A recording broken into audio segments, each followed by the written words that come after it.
Who would have thought that inside the GameStop report from the SEC, there wouldn't be any single line actually mentioning and making reference to the buy button being stolen, the buy button being removed back in January.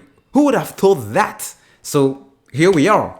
In this video, guys, I want to cover, the word on the street around what is actually going on behind the scenes. As a result of this report, there might be some types of pressure or some type of even corruption, making sure that the SEC will not actually get the report that we were expecting, you and I, investors into either GameStop or AMC. So when I jump into Twitter, I have these, different, I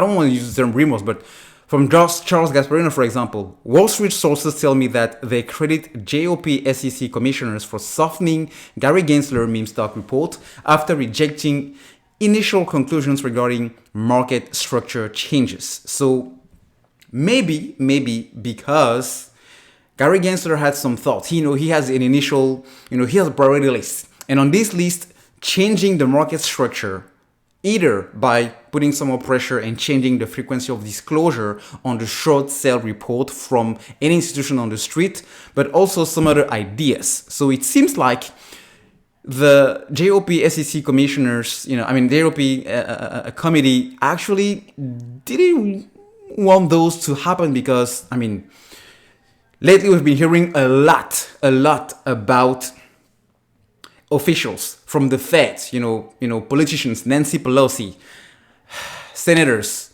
actually getting caught on insider trading. Even though they don't want to call those, but this is actually what it looked like.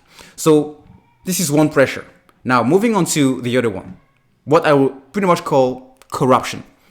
Citadel donated $110 million to politicians, which are the same politicians that determine the SEC budget. Do you think that they may have influenced the fictional GameStop report? If they are the one deciding, because the Fed is a federal agency, so they rely onto the budget from these guys. Okay, and politicians have to actually decide which budget is going to be allocated to the SEC.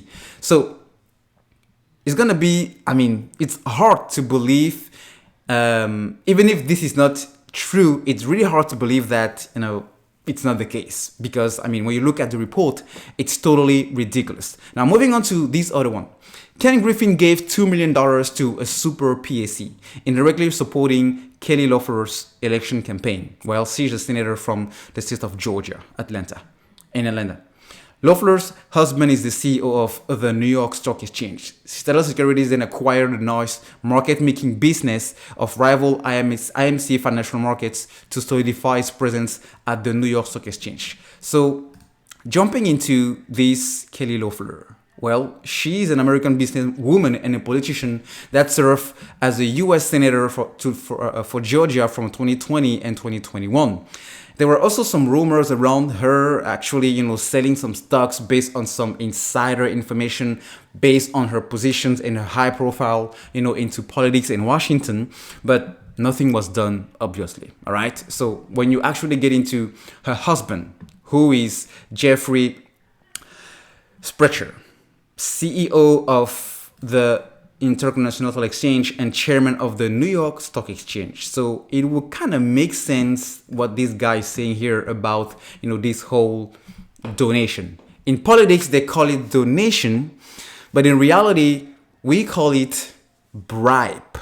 But here in Texas, this is actually stealing. So even though this might not be accurate, because I cannot confirm whether they are or not, but even though they are not accurate, I wouldn't still be surprised if it's the case. Come on, guys. An entire report without even mentioning why the buy button was removed? Come on.